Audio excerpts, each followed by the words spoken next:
नारायण विष्णु भगवान वेदों के ज्ञाता हैं, तो त्रिपरिक्रम्या 3 बार ही परिक्रमा करके भगवान ब्रह्मा जी अपने ब्रह्म लोक को क्यों गए?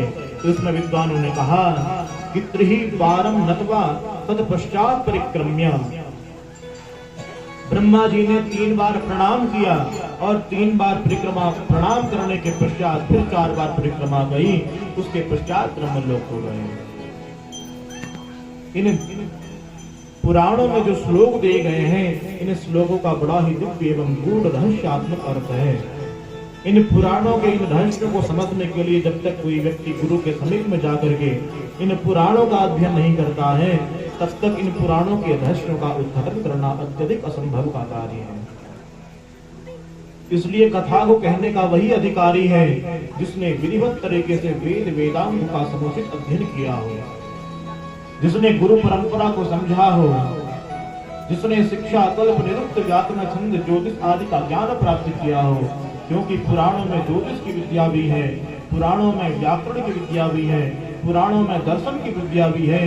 जिसने इन समस्त विद्याओं को समझा होगा वही इस पुराण को कहने का परम अधिकारी हमारे पूर्वाचार्यों ने बतलाया।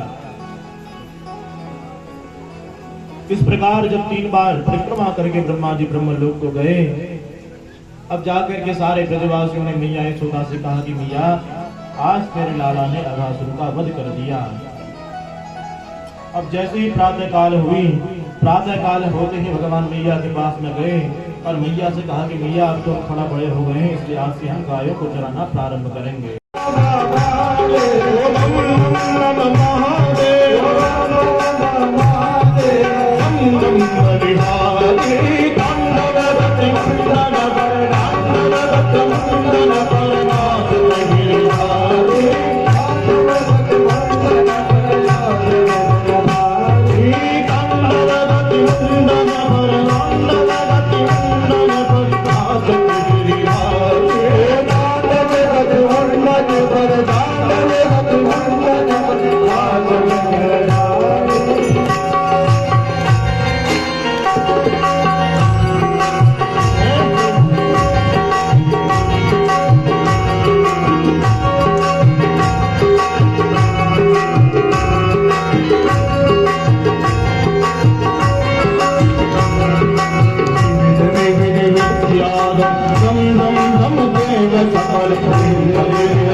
हरे कृष्ण की द्वारिका बड़ी महा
सीता शिव जी की गौरा, राम जी की सीता शिव जी की गौरा, ओ राम जी की सीता शिव जी की गौरा, राम जी की सीता शिव जी की गौरा। हरे हरे हरे कृष्ण तेरी राधिका बड़ी महाना,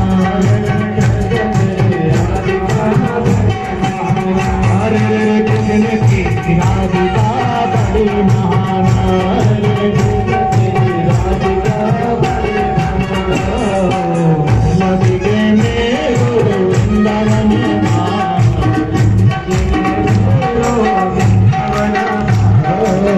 लगे मेरो वृंदावन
माध्यम हमारे को परम पिता परमेश्वर से मिलाने का संयोग बनाता है, उसको कहते हैं गुरु।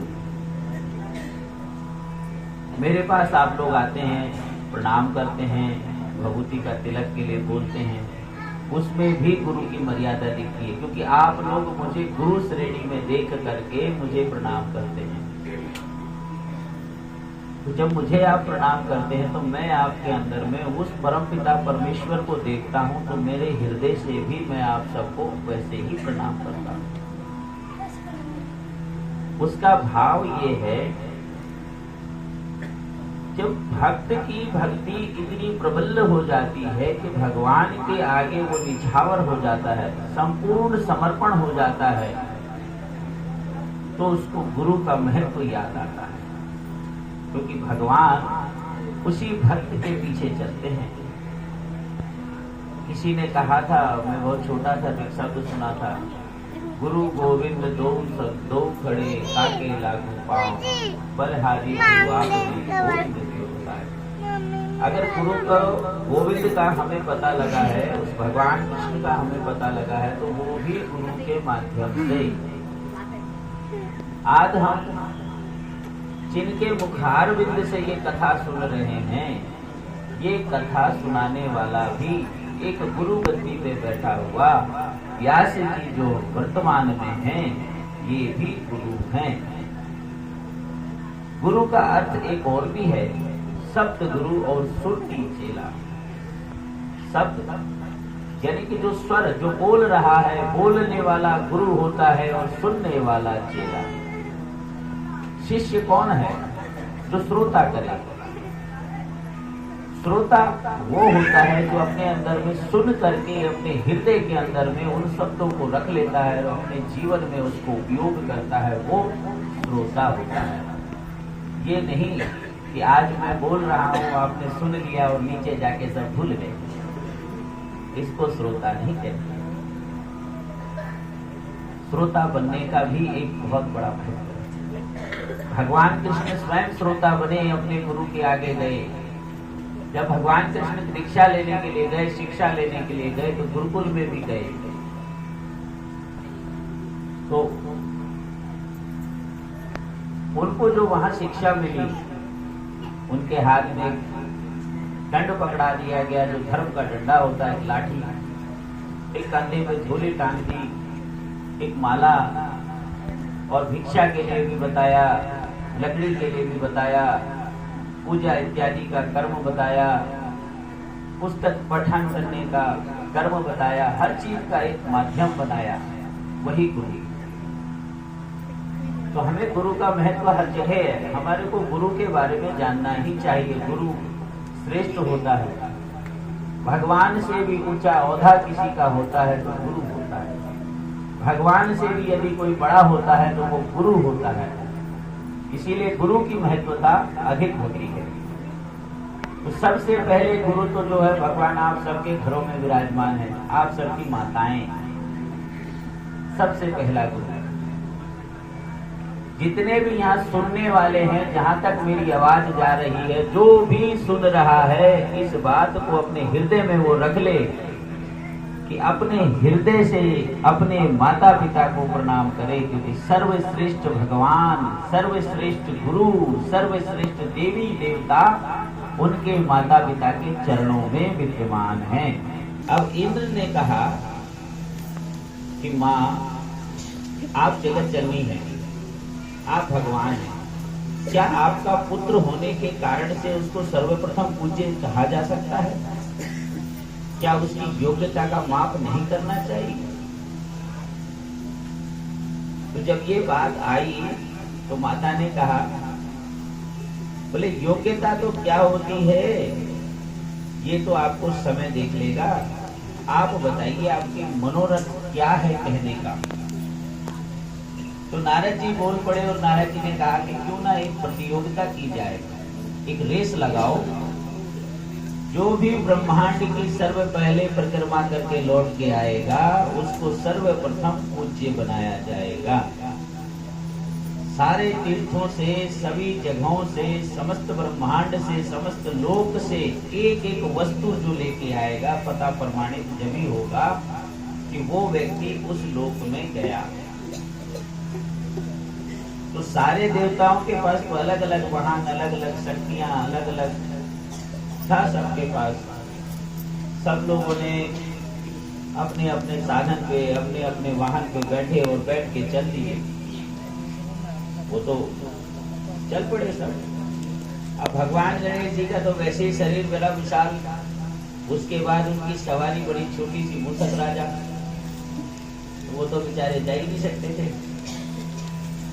बुद्धि के बड़े धनी, बुद्धि के सबसे ज्यादा धनी कोई है तो वो है गणेश जी महाराज, विघ्नहर्ता भगवान गणेश जी। तो भगवान गणेश जी ने बुद्धि का उपयोग किया और अपने माता पिता की परिक्रमा करना प्रारंभ कर दिया। जब तक वो सारे देवता परिक्रमा लगा करके वापस आए, तब तक तो गणेश जी ने समस्त ब्रह्मांड की परिक्रमा पूर्ण कर ली थी।